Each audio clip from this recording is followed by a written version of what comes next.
Bien, bonjour à tout le monde, à toutes et tous, comme on dit maintenant, même si je suis pas sûr que ce soit grammaticalement correct. Donc merci beaucoup pour cette invitation. Alors évidemment, le titre de cette présentation est volontairement incorrect d'un point de vue grammatical, là toujours, ou le passé du futur hospitalier, puisqu'on m'a demandé de dire d'où on vient, d'où l'hôpital vient, et où il va. Alors, tout le monde a la réponse dans le mur. Hein. Bon. Et j'ai fait donc le passé du futur hospitalier pour faire ce lien entre le passé et le futur. Et puis, comme j'ai été formé par Pierre Bourdieu, il avait un article célèbre qui s'appelle Le mort saisit le vif. Et on va voir qu'il n'y a pas, à court terme, bon, je vais plomber l'ambiance tout de suite, mais à court terme, il y a très peu de chances qu'on voit une bifurcation substantielle de l'hôpital public, de sa gestion, parce qu'il y a des phénomènes de cliquet, des phénomènes d'inertie qui sont très puissants et qui empêchent quelquefois, souvent d'ailleurs, de réformer l'hôpital de manière radicale. Alors je vais commencer par les choses les plus... Alors je ne sais pas comment on fait avec ça. Ah oui, c'est simple en fait. Hein. C'est là. C'est là. Je vous propose un propos en trois parties. Une partie rébarbative, mais qui a le mérite de replacer l'hôpital dans une perspective internationale, de comparaison internationale, donc de la situation actuelle. Donc on va partir du présent. Et puis une autre partie qui sera une partie plus historique sur l'histoire des réformes récentes de l'hôpital public, pour analyser, je dirais, faire un diagnostic ou une étiologie de la crise du système hospitalier actuel, et puis dans une troisième partie qui sera évidemment déceptive, mais dont je compte sur mes discutants pour l'enrichir, une partie plus prospective sur le futur, étant entendu que, je l'ai appelé, on ne réforme pas l'hôpital par décret. Jeu de mots pas forcément hilarant. Alors, je vais voir mieux ici. Alors, j'ai pris les statistiques de l'OCDE les plus récentes. Bon, alors évidemment, c'est pour montrer, parce qu'on parle souvent d'hospitalocentrisme en France. Et on dit une des tares du système de santé français, c'est son hospitalocentrisme. Alors, on voit ici, la France est ici. On voit immédiatement que d'hospitalocentrisme, il n'y a plus.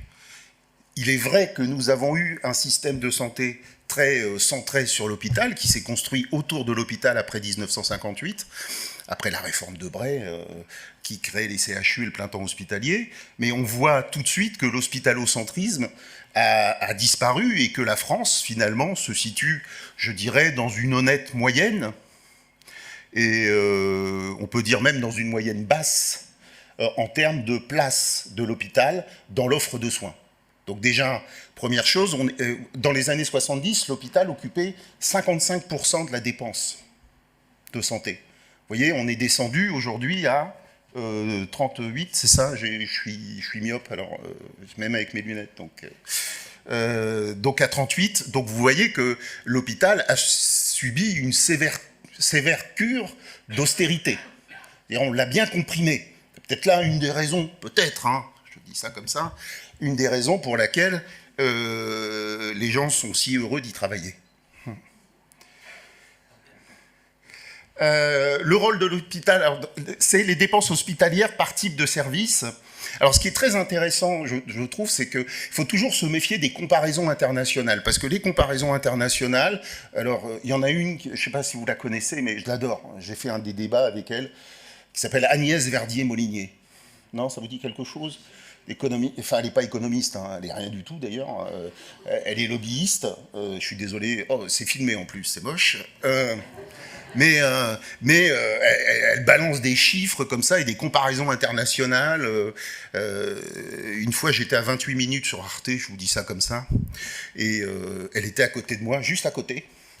Et puis, elle me dit, mais le meilleur modèle, c'est... Alors, elle n'a pas osé dire les États-Unis, mais on a bien senti que ça l'a tenté.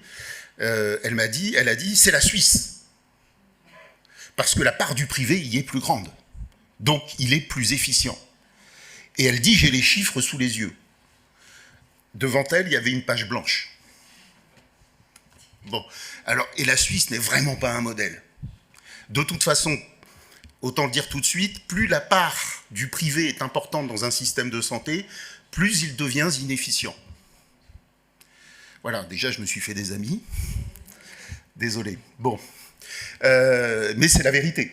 C'est la vérité. Plus la part des dépenses de santé privées sont importantes dans un système de santé, plus il est inefficient et inégalitaire. Voilà. C'est pas moi qui le dis, hein, ce sont les économistes les plus sérieux. Donc, je vous dis ça sur la comparaison internationale parce que, par exemple, on ne peut pas comparer ce qu'on appelle les systèmes nationaux de santé, dont le NHS est je dirais, l'idéal type, où il n'y a pas de spécialistes libéraux en ambulatoire. Tous les spécialistes libéraux sont dans les hôpitaux. Donc vous ne pouvez pas faire des comparaisons terme à terme en disant, bah regardez, donc là, vous voyez, vous avez tous les systèmes qui sont plutôt à assurance sociale, donc d'Europe continentale, la France, l'Allemagne, etc., ont des parts de dépenses hospitalières plus importantes que les systèmes nationaux de santé. Je dis ça comme ça pour vous inviter aussi à vous méfier des comparaisons internationales. C'est très compliqué parce qu'il faut voir comment sont organisés les systèmes pour se prononcer, oui ou non, sur, bah oui, l'hôpital, est-ce qu'il est performant ou pas performant dans tel ou tel pays, étant entendu qu'il n'y a pas de système idéal. Voilà. Il n'y a pas de système idéal.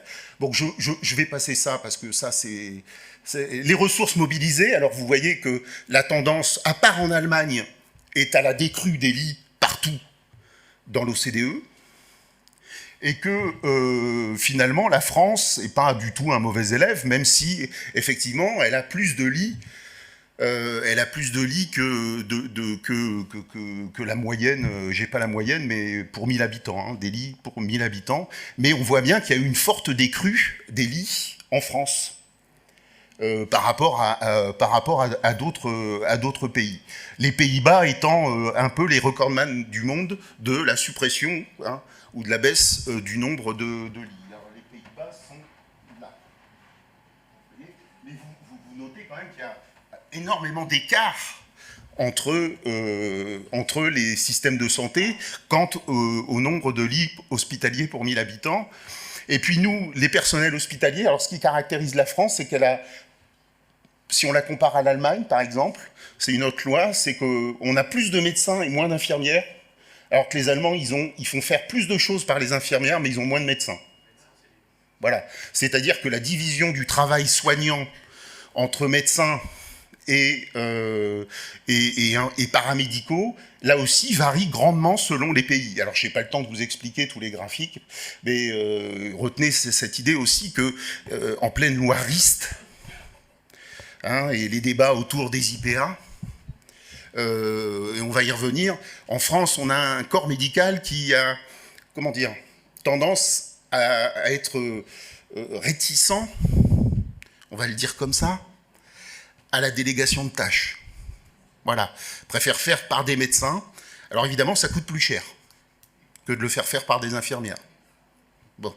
Alors ce qui fait dire souvent à certains que nous, on privilégie toujours ce qui est le plus technique et le plus médical. Voilà. Ce qui est aussi le plus cher. Bon. Et puis, pour vous faire plaisir, la mortalité à l'hôpital dans les 30 jours, je prends ça comme indicateur de résultat, hein, j'aurais pu en prendre un autre, mais voilà. Alors il y a un truc là à expliquer, bizarre par rapport aux autres pays. Est-ce qu'on fait plus de diagnostics? Mais bon, il y a quelque chose qui ne va pas. Mais sur la mortalité à l'hôpital, vous voyez que dans les 30 jours après admission pour infarctus aigu du myocarde, entre 2009 et 2019, donc on s'est amélioré, manifestement. Mais il y a encore des pays qui font, enfin, il y a un pays qui fait mieux que nous, hein, enfin, il y en a même deux d'ailleurs, non, il y en a qu'un, là, les Pays-Bas, c'est le minimum. Mais, vous voyez, les Pays-Bas sont performants, ils ont très peu de lits hospitaliers, et ils ont des résultats en termes de mortalité, en tout cas d'indicateurs et de qualité de sécurité des soins, si on prend cet indicateur-là. Ils sont forts, les Hollandais. Bien. Alors, c'était juste pour replacer un peu le contexte. Alors, d'où venons-nous? Alors, je n'ai pas le temps de tout détailler, hein, mais d'où venons-nous? C'est pour comprendre où est-ce qu'on va. Alors, d'abord, nous, en fait, on a une spécificité en France, c'est qu'on a une histoire très houleuse entre le corps médical, la profession médicale, et la sécurité sociale et l'État, les pouvoirs publics en France, par rapport à d'autres pays. Je pense notamment à l'Allemagne. Alors on va nous dire c'est encore la tradition de la cogestion, etc. Mais aussi dans le NHS, etc. Il y a effectivement, en France, on voit bien qu'il y a une conflictualité. Et on l'a encore vu avec la Convention, là, le psychodrame qu'on a tous les 5 ans autour de la négociation de la Convention entre les syndicats de médecins libéraux et la sécurité sociale, avec la revendication extravagante du C à 50 €. Désolé, hein. Ce qui fait quand même une augmentation par an de revenus nets de 100 000 €. C'est pas mal, je trouve. J'aimerais bien qu'on fasse ça au CNRS, vraiment. Et effectivement, pourquoi est-ce qu'on a des relations difficiles ou houleuses entre le corps médical et les pouvoirs publics? C'est le traumatisme de la Révolution, parce que la Révolution avait supprimé les facs de médecine et avait supprimé le monopole des médecins sur le soin et avait créé les officiers de santé. Les officiers de santé, ils étaient chargés, ils étaient formés pendant 4 ans auprès d'un médecin pour aller médicaliser les campagnes. Bon. Et ce qui est fascinant, je vous le dis tout de suite, ce qui est fascinant quand vous regardez l'histoire du système de santé, c'est la rémanence des conflits. C'est-à-dire que, par exemple, je vois autour de la protestation sur les infirmiers ou infirmières de pratique avancée actuelles, exactement le même débat qu'il y avait au moment des officiers de santé et de leur suppression à la fin du 19e siècle. C'est assez fascinant à observer. C'est-à-dire que les médecins ont voulu reconstituer le monopole qu'ils avaient sur le soin et subordonner les paramédicaux à l'autorité médicale. Et donc on voit que finalement ce débat se repose aujourd'hui sous une autre forme qui est celle des IPA.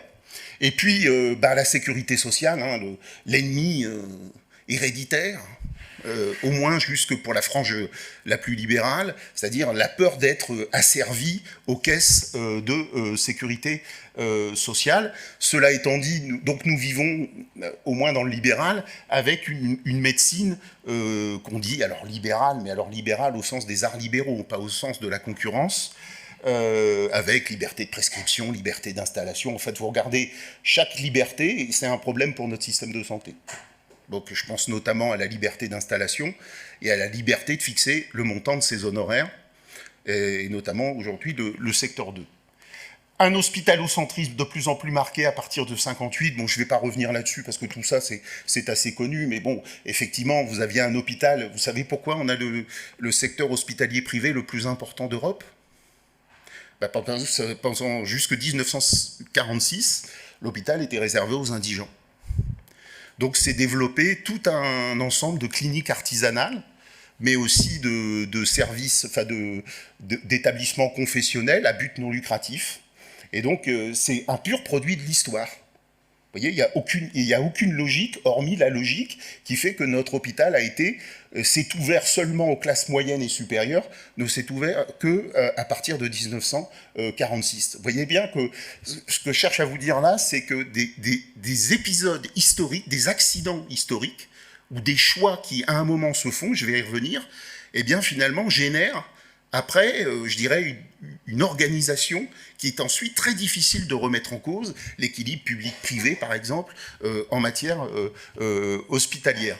Et puis, pendant très longtemps, on a une régulation politique de l'hôpital, c'est-à-dire qu'on avait une coalition directeur, président de la CME, À l'époque, ça s'appelait pas CME, je sais plus comment ça s'appelait. Et puis, élus locaux, le maire, président du conseil d'administration, pour développer les hôpitaux. Et ça s'est traduit par, effectivement, un chiffre de, dans les années 60, au début des années 1980, c'est le pic, c'est 55% de la dépense de santé était une dépense hospitalière.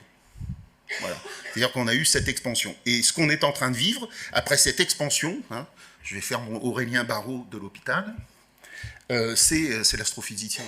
Une espèce de contraction. Vous voyez, on a eu un Big Bang, et puis maintenant on est dans une phase de contraction de l'hôpital et de sa place dans l'offre de soins. C'est ce qu'on va y venir, le virage ambulatoire, etc. Alors, bon, je passe ça, parce que sinon je vais être trop long. Ah oui, les numerus clausus. Voilà, ça c'est fascinant. Parce que 1958, oui, parce que je tiens à le dire, je tiens à le dire, parce que j'entends énormément de bêtises sur cette affaire de numerus clausus. En tout cas sur son origine, parce que j'entends les médecins, là, aujourd'hui, en 2023, dire « Oui, on n'a plus assez de médecins, c'est à cause de l'État qui a instauré le numerus clausus. » Vous l'avez sûrement entendu, cette phrase. Hein? Non, vous n'avez pas entendu cette phrase? C'est étonnant, parce que moi, je n'ai entendu que ça sur les médias, et notamment la frange là, la plus excitée de la médecine libérale, là, les 10% de médecins qui veulent le C à 50 €. Il disait, bah, c'est la faute à l'État, hein, comme c'est la faute à Rousseau, voilà, c'est la faute à l'État, de toute façon, c'est toujours la faute à l'État. Bon. Eh bien, c'est faux. C'est faux, parce que le numerus clausus, en fait, est le résultat d'une coproduction. Alors, effectivement, du ministère des Finances, qui s'est dit moins de médecins, moins de prescripteurs, moins de dépenses, logique, en se disant c'est l'offre qui fait la demande à l'hôpital, liée à l'asymétrie d'information, blabla, etc. Philippe connaît ça par cœur. Et puis les syndicats de médecins libéraux, ils ont topé. Parce qu'ils ont dit moins de médecins, moins de concurrents, plus de revenus. Donc, quand vous vous plongez dans les archives du ministère de la Santé et de l'assurance maladie, vous vous apercevez que, en fait, la grande hantise du corps médical historique depuis la Révolution française, c'est la peur de la pléthore, la peur de l'encombrement. C'est les mots qu'ils emploient, et vous les retrouvez dans les archives, de l'encombrement de la médecine.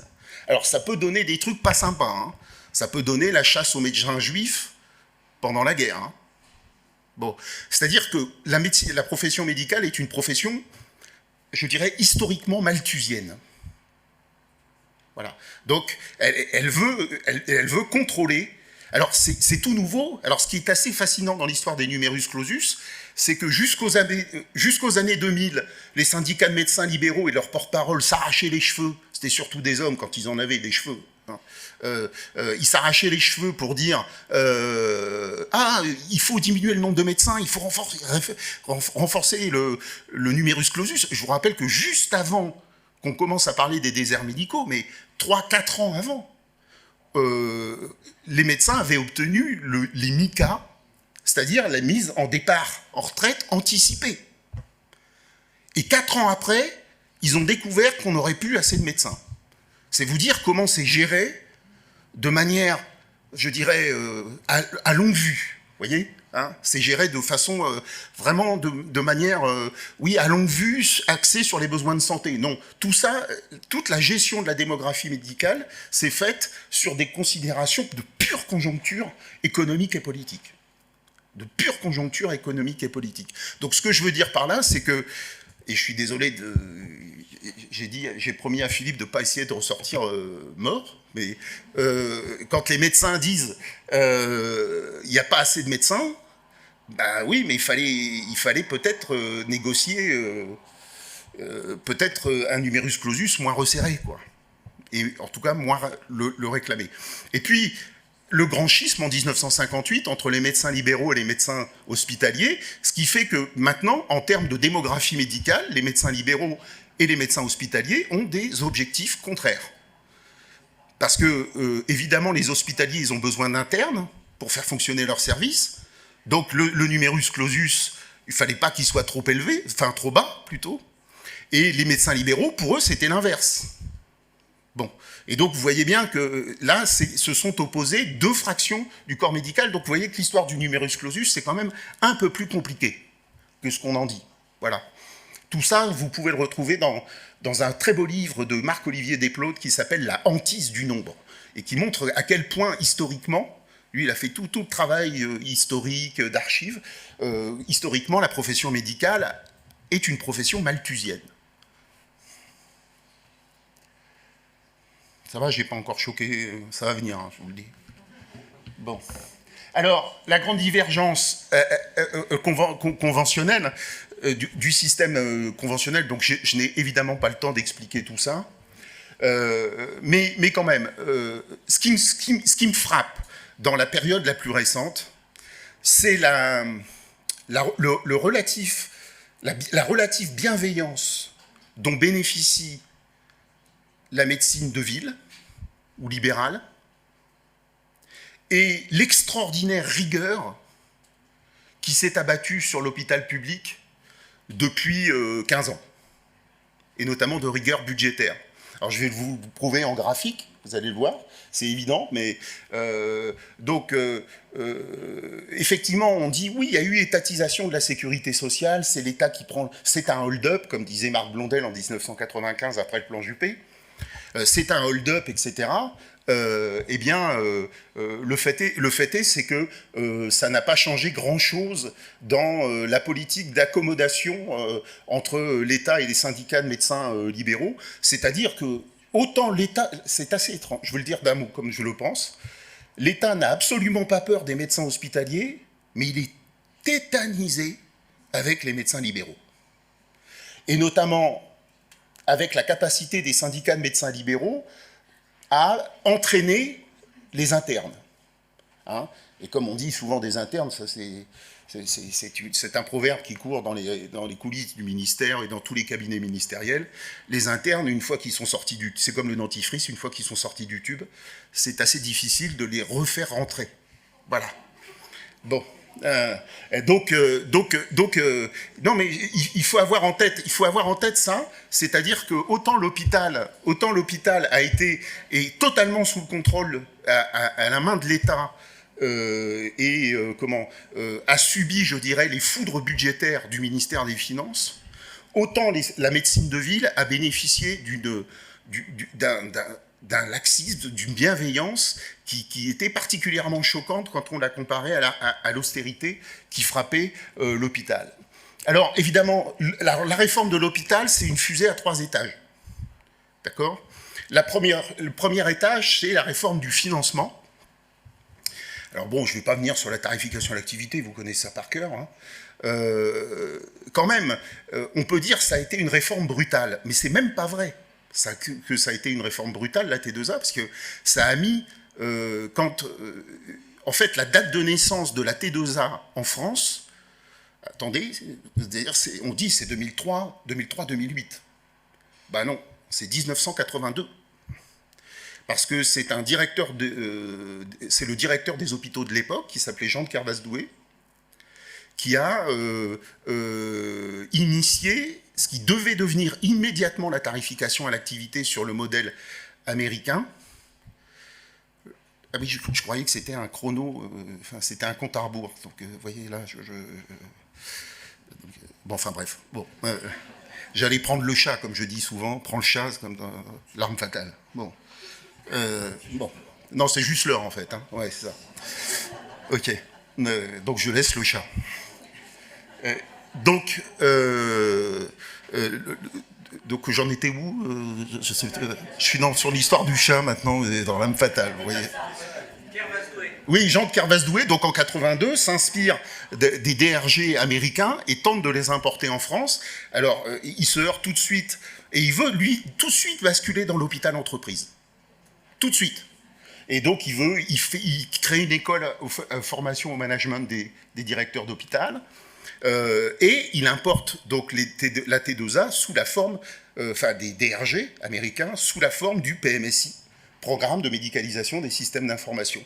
Et en fait, ça va mettre 30 ans à cheminer, c'est pour vous dire la lenteur. Mais ce qui est fascinant avec l'État, c'est que c'est lent, mais il va y arriver. Vous voyez ? C'est très lent, hein. Donc il fait un petit pas, et puis il recule, et puis il va vers de nouveaux pas, il va reculer, mais à la fin, en 2003, vous avez la tarification à l'activité qui transforme finalement l'hôpital d'une entité budgétaire, qui recevait donc cette fameuse dotation, ce budget global, dotation globale de financement, en entité financière, ce qui est une révolution copernicienne pour l'hôpital, puisque les recettes sont désormais dépendantes, enfin les dépenses sont désormais dépendantes des recettes anticipées. Et puis ce qui est aussi frappant au cours de cette période des années 2000, qui pour moi est la vraie rupture, la vraie bascule dans l'histoire de l'hôpital, enfin contemporaine, c'est l'émergence d'une élite technocratique. Alors ça va donc une élite technocratique qui est composée de membres des grands corps de l'État, notamment des conseillers maîtres à la Cour des comptes, des conseillers d'État, parce qu'avant, même le dernier de l'ENA, le dernier, voulait pas aller à la direction des hôpitaux au ministère. C'est vous dire à quel point la santé était estimée dans l'administration française.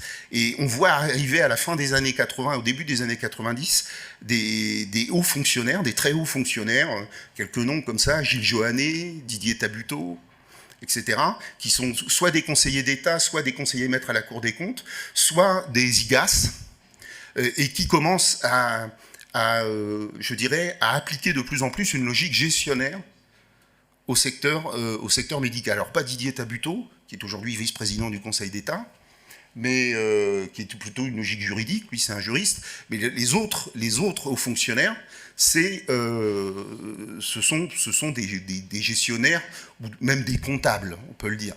Et puis, il faudrait parler de l'histoire du corps des directeurs d'hôpital. Au départ, les directeurs étaient tous des juristes, souvent ils avaient une culture juridique, etc. Et de plus en plus, la formation des directeurs d'hôpital s'est faite selon deux voies. Un, on a recruté essentiellement, voire maintenant quasiment exclusivement à Sciences Po Paris. C'est-à-dire c'est des gens qui se rabattent sur directeur d'hôpital parce qu'ils ont raté l'ENA. Vous voyez ? Là, il n'y a pas de directeur d'hôpital, là, non, bon. Bon, c'est bon alors. Et puis, donc première chose, mais en même temps, Sciences Po Paris devenait une business school au même moment.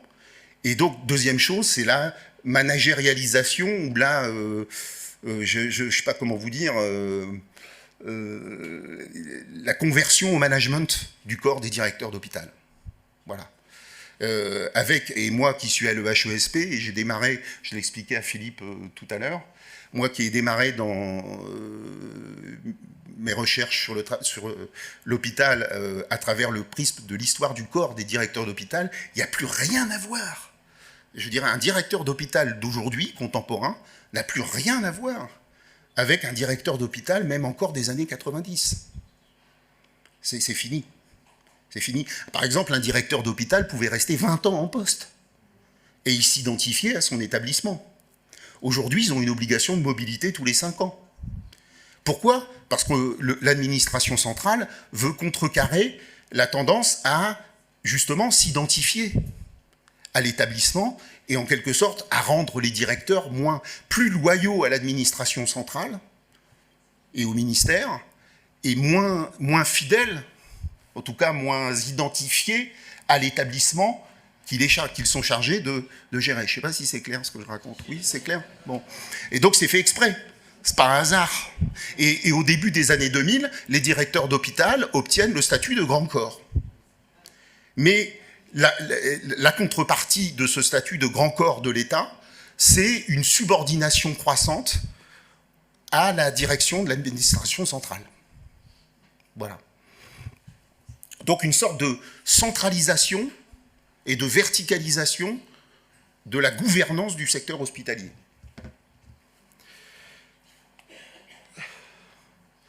Alors, HPST, ça c'est le deuxième étage de la fusée, après la T2A. Alors HPST, c'est H plus PST. Bon, déjà, c'est la fille de la révision générale des politiques publiques, qui est quand même quelque chose, c'est une réforme de l'État très axée sur la question des finances et de la réduction de la dépense publique. Ça, c'est la première chose. Et puis, ben, l'hôpital, H plus PST. Alors, PST, moi, ça me fait rire, parce que HPST, c'est Hôpital Patient Santé Territoire. On cherchera la territorialisation dans HPST qui finit justement la logique de centralisation et de verticalisation de la gouvernance du système de santé. Et c'est la création des agences régionales de santé. Hein. Là encore, de quand datent les ARS? Quand elles naissent dans ces esprits malades que sont nos technocrates, elles naissent en 1993. Vous voyez, toujours, ça a mis 1993, 2009, vous voyez, donc c'est 16 ans. Vous voyez, ils ont essayé de faire les ARS tout de suite, levée de boucliers, notamment dans l'administration elle-même. Donc qu'est-ce qu'ils font? Ils créent les agences entre-temps régionales de l'hospitalisation. Donc on commence à rapprocher les services de l'État et de l'assurance maladie, et boum, à l'occasion d'une conjoncture politique qu'est la RGPP, paf, on fait passer l'ARS. Donc c'est ce que je vous dis, c'est que ça met du temps, mais ils y arrivent tout le temps. Voilà. Ils sont sinueux comme ça, mais ils ont des idées. Il y a quelques idées clés qui gouvernent la politique hospitalière. Et puis la réforme de la gouvernance. Donc effectivement, comme on a financiarisé le financement de l'hôpital, eh bien qu'est-ce qu'on fait? On cale la gouvernance de l'hôpital sur celle de l'entreprise. Voilà, c'est après logique. Donc, évidemment, il faut qu'un patron à l'hôpital, ça c'est Sarkozy, le directoire, les élus locaux qui sont virés de l'hôpital public, c'est-à-dire qu'aujourd'hui, l'hôpital était un établissement, historiquement un établissement communal, c'est-à-dire géré par les communes. C'est pour ça que le maire était président du conseil d'administration. Et aujourd'hui, l'hôpital, ça n'est plus qu'un pseudopode de l'ARS, finalement. Et en tout cas, il est soumis aux injonctions de l'administration centrale et du cabinet ministériel. Voilà, pour à peu près, bon, il faudrait que j'explique tout ça longuement, mais bon, c'est pas forcément le plus intéressant. Alors, ce qui m'a fasciné, c'est le 3e étage de la fusée. Alors, ce 3e étage de la fusée, c'est après la crise financière de 2008. Bon, il y a une parenthèse keynésienne, parce que c'est ce qu'on va revivre maintenant. Je tiens à vous le dire pour bien casser votre morale. C'est-à-dire que crise financière, alors crise du Covid, la santé ou l'économie, quoi qu'il en coûte, ça dure 2 ans en général, alors que l'amour, c'est 3. Bon. Et tac, après, politique austéritaire. Et là, vous voyez, alors l'ONDAM, je ne sais pas si vous savez ce que c'est l'objectif national des dépenses d'assurance maladie, qui est voté chaque année au sein du PLFSS, projet de loi de financement de la sécurité sociale. Et l'ONDAM, c'est finalement, ce sont les dépenses de soins financées par l'assurance maladie. Et au départ, c'est un objectif. Au départ, c'est un objectif national des dépenses d'assurance maladie. C'est-à-dire, si on ne le respecte pas, tant pis. Moi, il y a un directeur d'administration centrale, très célèbre, qui est aujourd'hui bien connu, il s'est fait remarquer en tant que président du Conseil d'orientation des retraites, récemment, qui s'appelle Pierre-Louis Bras. Et il m'avait dit, mais à l'époque, je veux dire, quand on a créé l'ONDAM en 97, c'était un objectif, on affichait ça, on faisait ça un peu au doigt mouillé, hein, pour faire plaisir à l'Europe, mais bon, on savait qu'on n'allait pas le respecter, quoi. Et Didier Tabuteau m'avait dit, c'est un instrument de sémantique politique, c'est pour dire aux professionnels, mettez la pédale douce sur les actes. Bon. Mais si ce n'était pas respecté, c'est grave. Mais le ministère des Finances, lui, il avait une idée derrière la tête depuis des années, depuis 1979. Vous voyez, toujours le même là. C'était de faire de l'ONDAM un budget fermé. C'est-à-dire lui enlever son caractère d'objectif et d'en faire une sorte de budget macroéconomique fermé sur lui-même. Ce qui va donner, par exemple, la tarification à l'activité dans un budget fermé, ce qui est une aberration. C'est-à-dire, en gros, un peu comme pour les retraites, ce qu'ils voulaient faire pour les retraites, le point flottant. Bon, ben là, c'est le tarif flottant. Donc, plus il y a DAC, plus les tarifs baissent. Voilà. Donc, vous voyez, la logique de la T2A vient à une autre chronologie que la logique du budget global. Hein, bon. Et donc, vous le voyez bien, au début, ça, en bleu, c'est l'Ondam qui était voté par le Parlement. Non, c'est l'inverse. Non, le bleu, c'est l'Ondam qu'on a constaté réellement, et en vert, c'était l'Ondam qui était voté par le Parlement. Autrement dit, est-ce qu'on a respecté l'objectif ou pas? Bon, bah vous voyez qu'au début, l'objectif, on s'en foutait, quoi. Complètement. Et puis petit à petit, et c'est ça, c'est le double mouvement, vous voyez bien que l'Ondam, en fait, devient de plus en plus restrictif, et il a atteint son minimum sous Hollande. D'ailleurs, on a atteint le minimum sous Hollande dans tous les domaines, je pense. Bon. Et donc, vous voyez bien que plus l'Ondam est serré, plus on le respectait.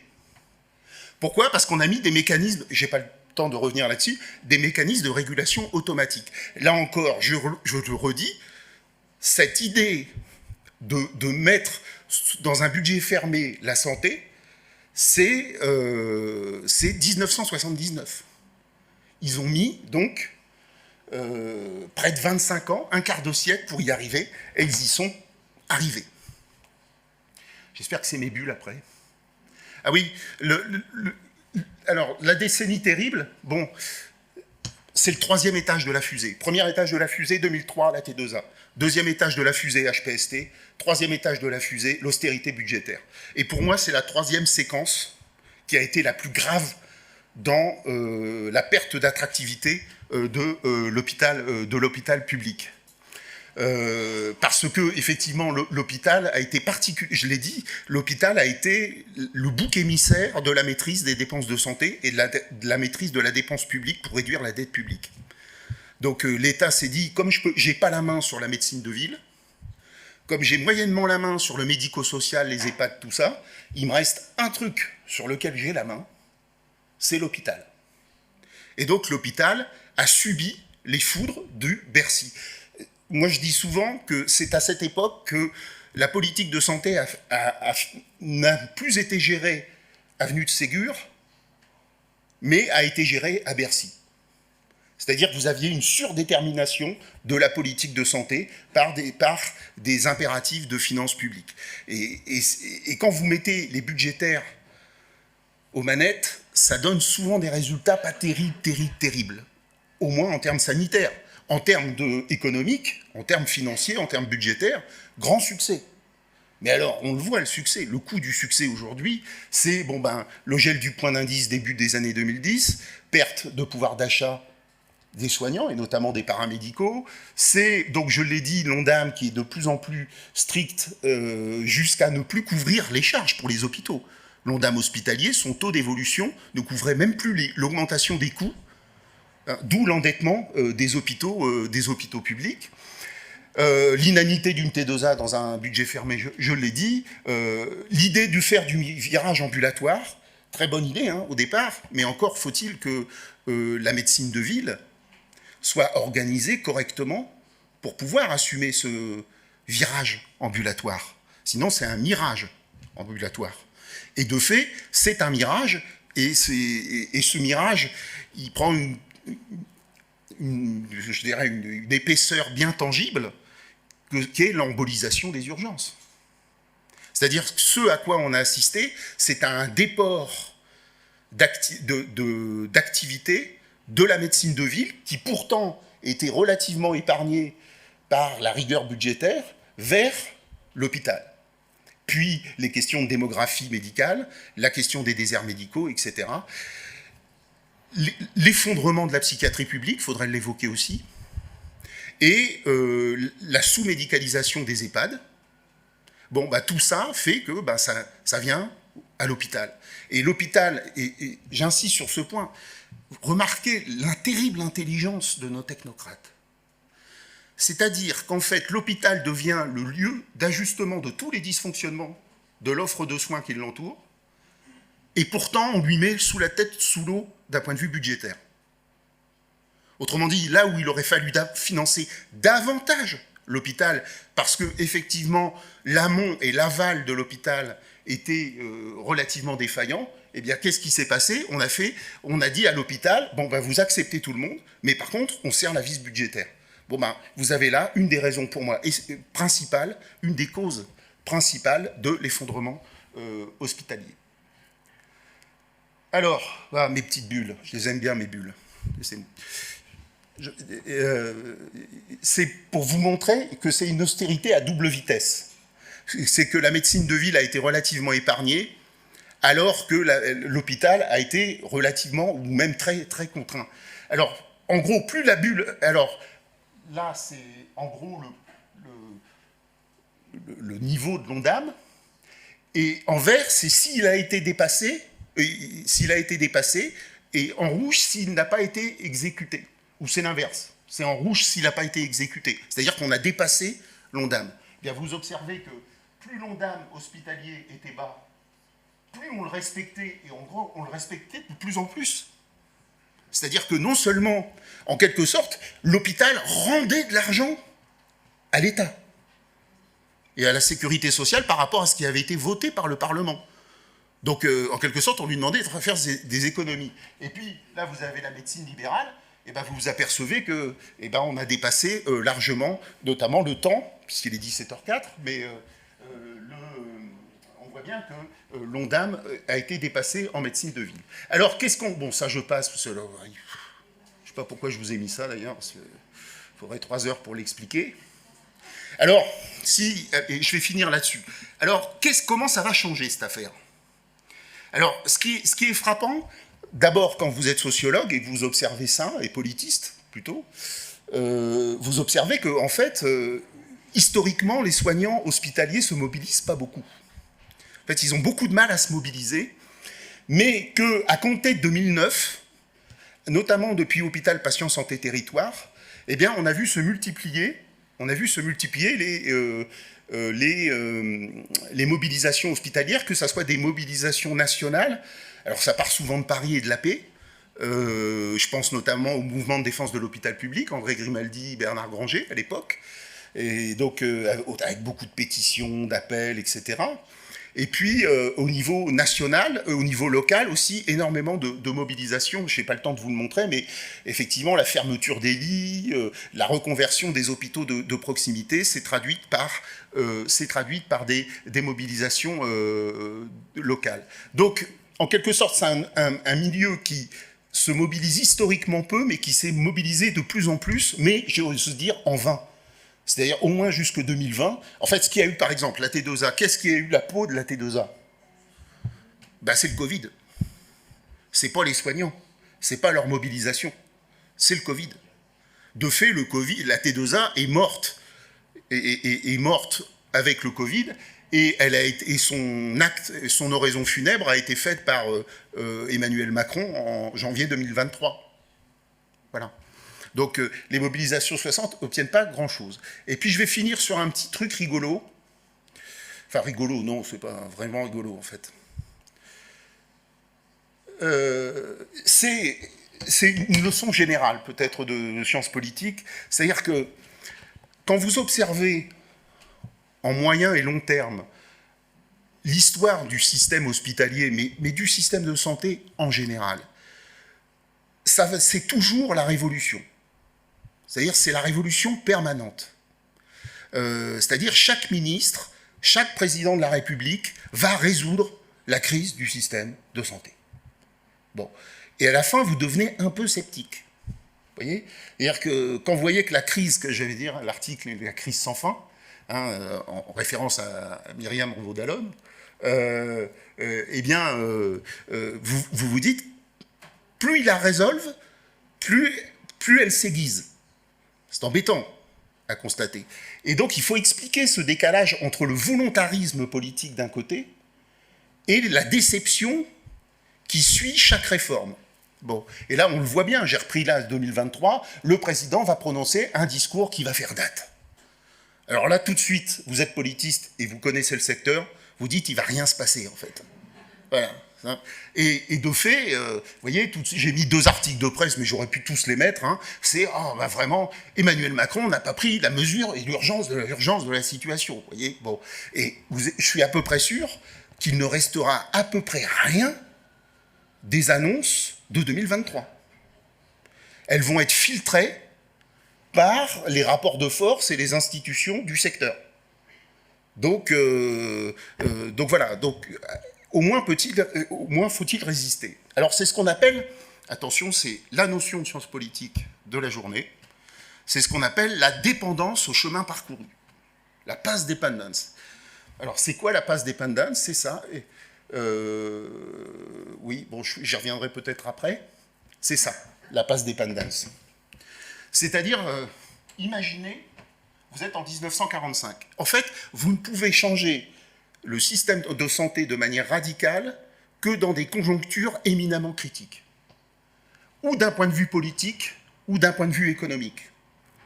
Alors, d'un point de vue politique, évidemment, ou d'un point de vue même géopolitique, on crée la sécurité sociale en 1945.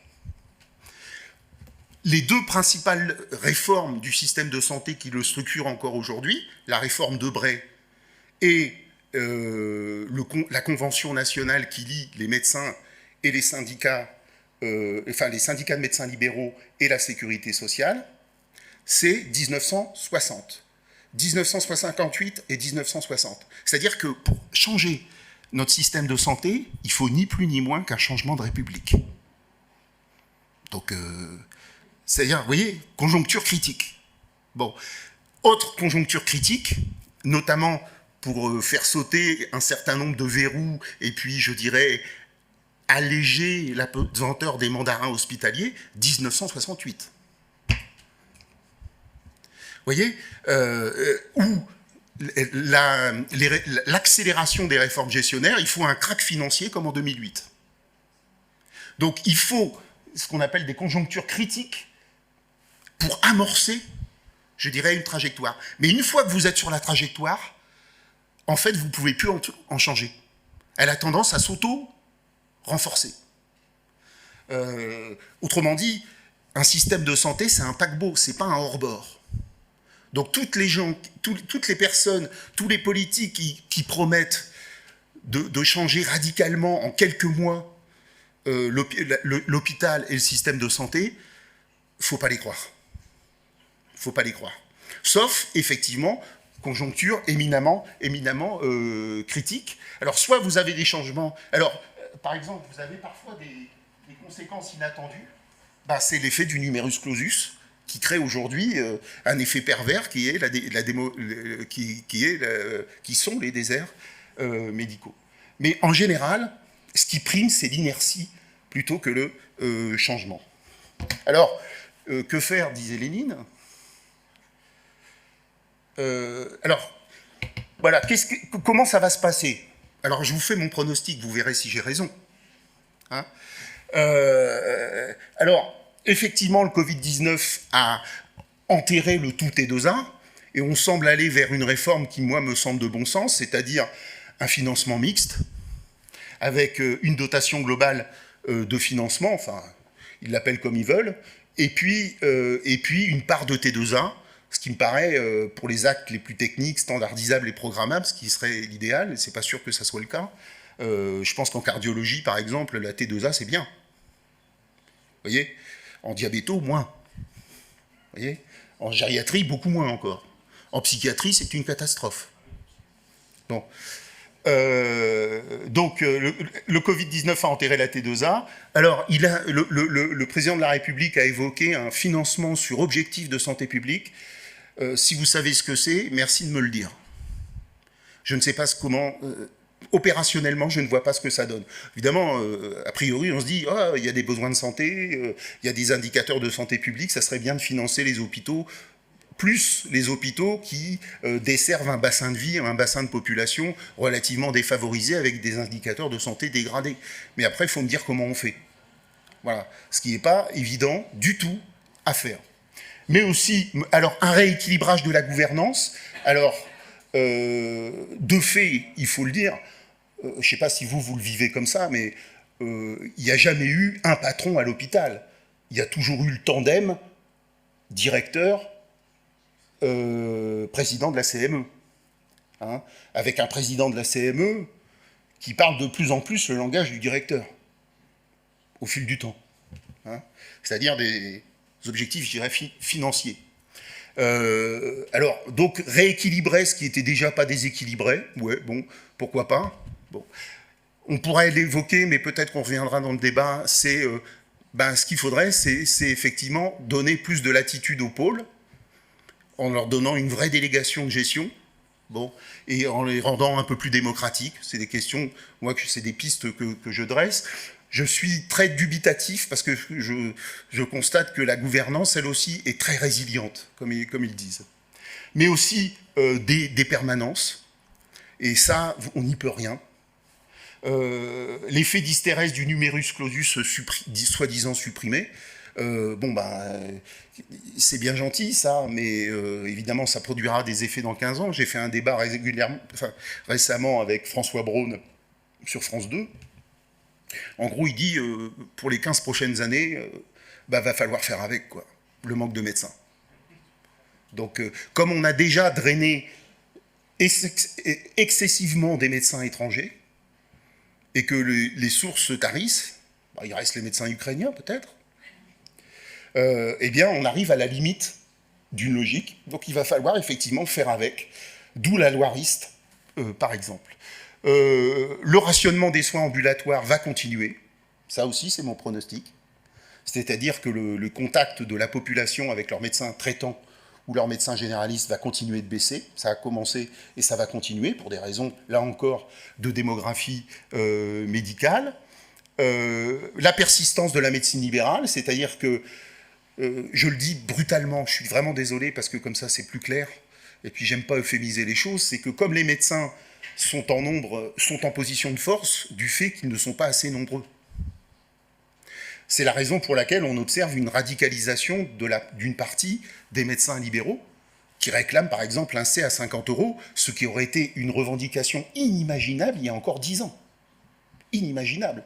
Donc la médecine libérale, on ne va pas toucher à la liberté d'installation, on ne va pas toucher au dépassement d'honoraires, on va toucher à rien, en fait. Et donc la médecine de ville va continuer une forme de dérégulation, de dysfonctionnement, et l'hôpital va devoir éponger ou essuyer les plâtres. Voilà. Ça aussi, c'est à peu près sûr. Le retour de l'austérité budgétaire, alors là, je me demande comment ils vont faire, parce que l'hôpital, déjà que la décennie maudite 2010-2020, on a vu ce que ça a donné pendant le Covid. Alors, si on remet une couche d'austérité budgétaire comme on a connu dans ces 10 ans-là, si l'objectif c'est d'améliorer l'attractivité de l'hôpital public, j'en suis pas sûr du tout. Hein. Je pense qu'on est à l'os. Il va falloir gratter. Bon. Et puis un hôpital dont l'image, et ça je tiens à le dire, c'est là où il y a un vrai problème, c'est que l'image de l'hôpital est vraiment entamée et dégradée. C'est-à-dire qu'aujourd'hui, l'hôpital public a plutôt une image auprès des jeunes qui pourraient s'engager dans les professions paramédicales, une image de bagne, en fait. Et ça, une fois que l'image d'une institution est durablement dégradée dans la population, évidemment, c'est très long de remonter la pente. C'est très très long.